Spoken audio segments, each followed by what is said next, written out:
That's what people will connect with. If you're telling stories about people that you've helped, that will get you a lot more clients. That's an easier way to grow, especially in the beginning, like service-based. And there she is. Hi. Sarah and I were in our readers group this morning, which was fun. I do it once a month in that group. And she's also part of Movement Makers, which is awesome, helping build the INFJ movement. So what are you dealing with? How can I help? Where are we at? I'm dealing with a lot right now. I'm actually wanting to change the focus of my business. Wow. When I read your book, Built to Serve, which is an amazing, wonderful book, I realized that the biggest pain point in my life is instability in my job. I've been fired 3 times in the last 10 years, laid off twice. Not that I'm a bad employee, like I'm. So what's the problem, Sarah? Okay. Well, my mom is always telling me you just have really bad luck, and I'm like, I don't think that's what it is. I think there's just a lot of instability in the job market as a whole, right? So after I found Kathy's podcast, I'm like, you know what? I want to start my own business. I want to do my own thing. Okay. And the thing that I started with was personality types, but now it's like I want to talk about building a business. And I have a couple of hangups there. I feel like everybody else is doing it, which if somebody else was telling me that, I'd be like, that's ridiculous. You should do it anyway. And the other hangup is I've spent a year and a half, more than that, building this personality type thing. And I kind of feel like I'm abandoning that group of people. Do you know what I'm saying? Okay, so do you have to abandon it? Like, do you want to just help all entrepreneurs, or can you help INFJ people who want to transition? Well, I think that I can. I think I really want to focus on introverts who want to start a blog. And the biggest problem that I have with at least my Instagram is they're not very engaged. And my email list isn't very engaged. So I kind of feel like I'm swimming uphill, you know. It's like I've done something wrong and I can't figure out what it is. I think if you're still connected to, like, how did figuring out that you're an INFJ help you? I went through a really bad spot where I struggled with depression and anxiety for a while. Mm-hmm. And it helped me to really understand myself. And I always felt like I was different. When I was growing up, I wasn't like everybody else. I never had a lot of friends. And, you know, there's a lot of people telling me there was something wrong with me. Mm. And that helped me to come into my own and to be like, you know what? I am different. And that's totally fine. I don't need to be like everybody else. Let's go. Right? Yeah. But building my business has helped me find so many other things too. So like things like self-love and acceptance. And so that's kind of what I want to talk about is building a business and finding yourself in the process. Yeah, I like it. I think there's definitely a market and you've done so much research now into INFJ and, you know, posting so much content. I think there's definitely a market to help introverts become entrepreneurs. Not necessarily just start a blog or just start a podcast. Like now we're getting super niche, but I think just helping introverts start their own business and deal with all of the problems that go along with it of, you know, how does an introvert get on stage, and how does an introvert start a podcast, and how did all these things that I think there's definitely a lot of deep-seated doubt in introverts. I've battled myself. It's the exact same thing. Like, I don't want to be on stage. That's terrifying. I want to be at home and I don't want to be in front of the camera. You know, all of that stuff that took me a while to realize, oh, it's not just extroverts who can do that because we are built to serve, and I want to help and sharing my story. I'm not actually always introverted, right? Like if we can talk about this entrepreneurship, this is exciting. I like doing it versus most things. I don't want to talk about the weather, or I don't want to just pick up random conversations, right? I think introverts are great at listening and can actually be talking to people if it's around something that they really care about. So you've done a lot of, you know more than I do about that stuff. I mean, I only know kind of my story. You've researched and posted, I don't know how many times, and done so many interviews.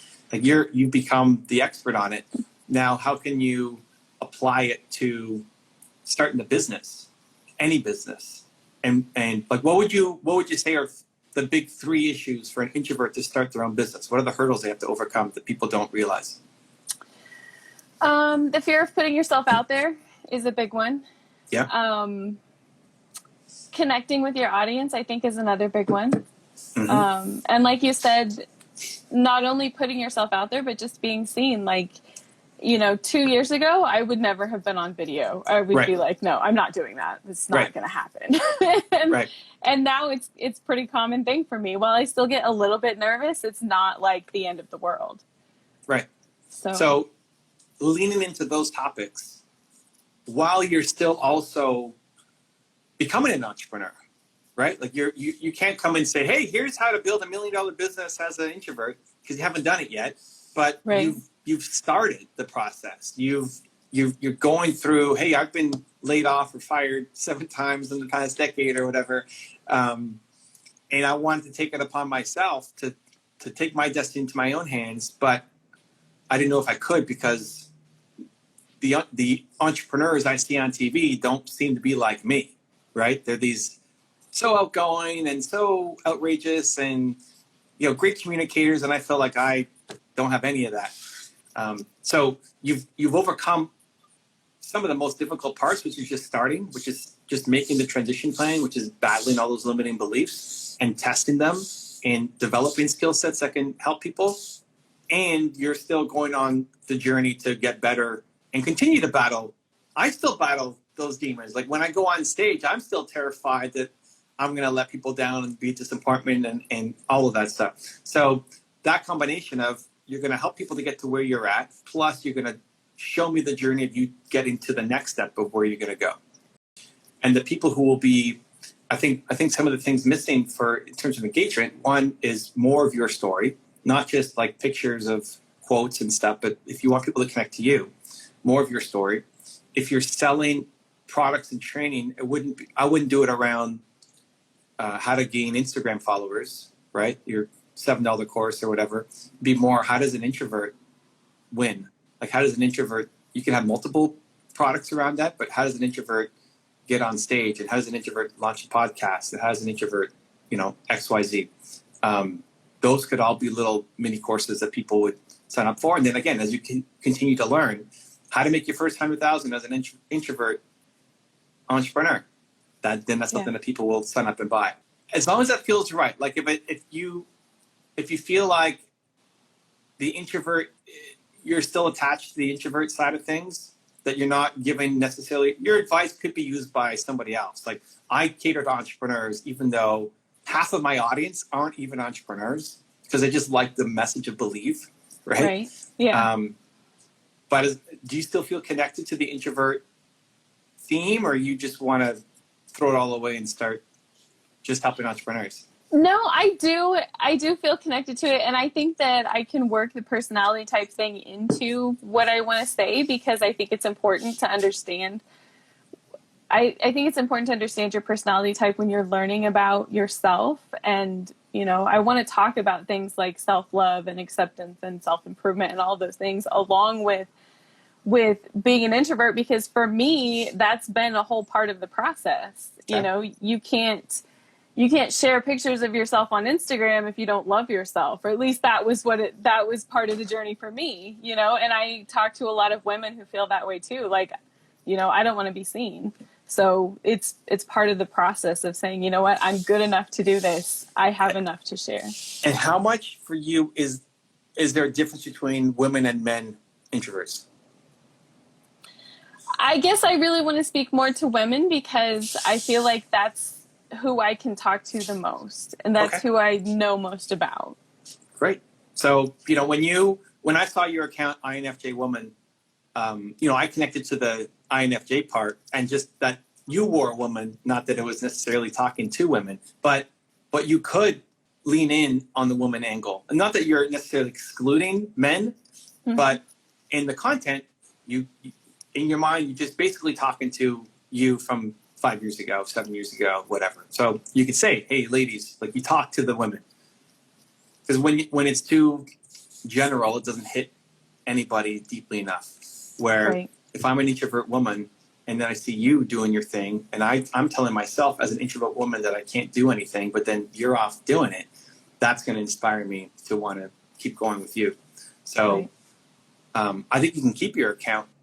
You know, the name is INFJ Woman. Yep. You can keep it, and now it's just slowly shifting the content to talk about how introvert women can become entrepreneurs. And again, I would split it between you, the lessons that you've learned, and also the journey that you're still on. What's the next thing that you're working through, that you're struggling with, that you're trying to get better at, that you know how to hack a little bit because you have the tools now that you didn't have before. Right. Yeah. Yeah.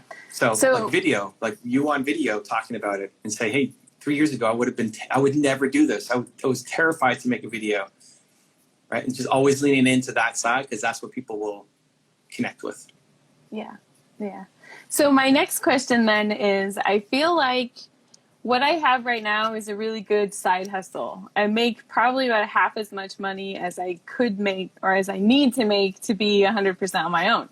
So how do I get to the tipping point? Like, how do I get to that point where I'm 100% entrepreneur all the way without needing to have a day job? That's not that bad. Like that's congratulations. That's great. To already be at half of your income through Instagram side hustle is amazing, right? I mean,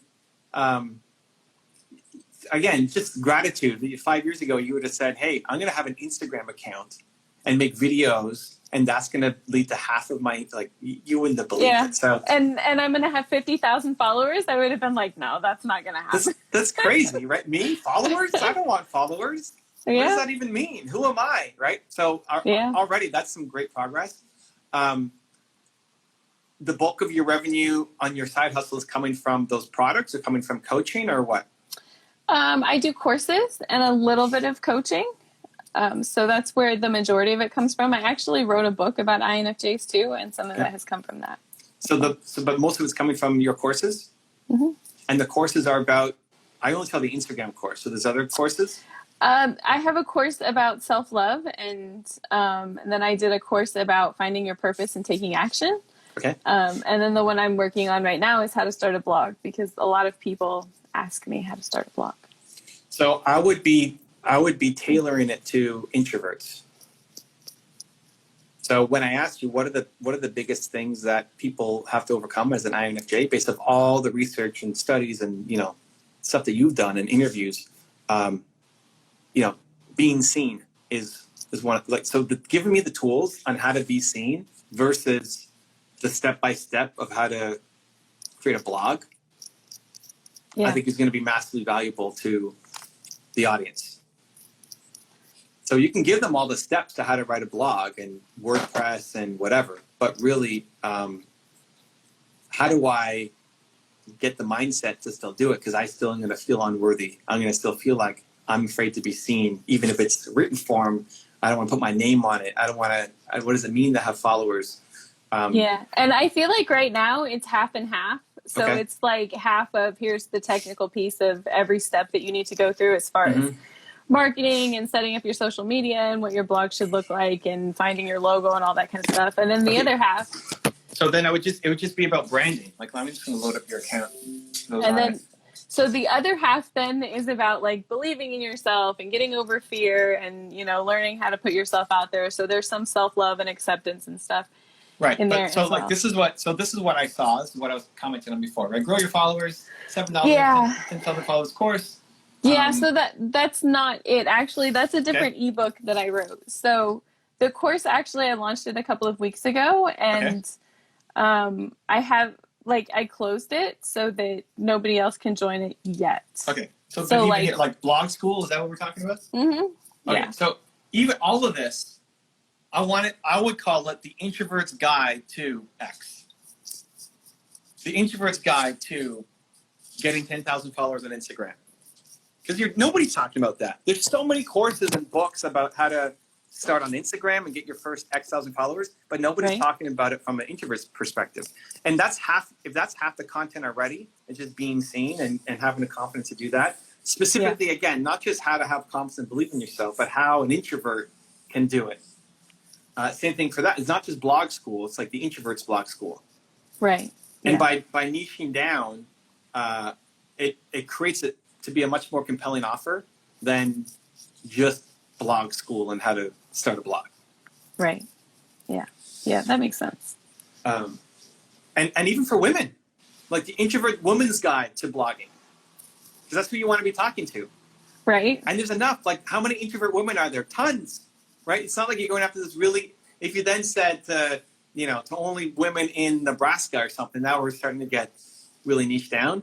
But if you're doing, the introvert woman's guide to X, and then you can launch a bunch of different things that you're good at, whether it's speaking or hosting a show or blogging or growing an Instagram account. Kind of like the dummy's guide to whatever. It's like this is the introvert women's guide to X. And I think you'll just attract a lot more of your ideal people. Like, this is for me, and be proud that you're talking to introvert women about how to build a better life and business for themselves. Yeah, for sure.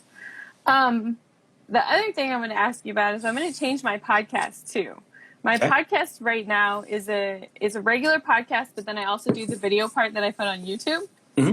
But I want to change it to where it's more like just the video podcast that goes on YouTube. And I don't know if that makes sense. Like, it's a weekly thing that's like a show that sometimes it's interviews and sometimes it's not. Does that make sense to you? Does that seem like something that's reasonable?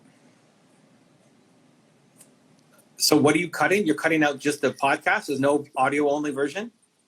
Right.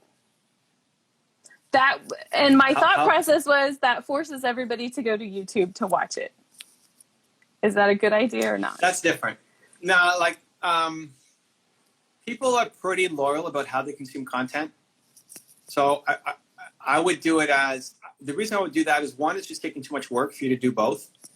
And two, you just don't enjoy having an audio only podcast and managing it. And it's not helping you. Like, you're not getting your audience from there. Yeah. But I wouldn't think, because now I have a YouTube channel only, that my podcast audience is going to be forced to go to my YouTube channel. Different consumption habits. I mean, it's only a little bit more work to make it a regular podcast. But what I've noticed is that I've started making a few videos about how to start a blog and marketing and stuff.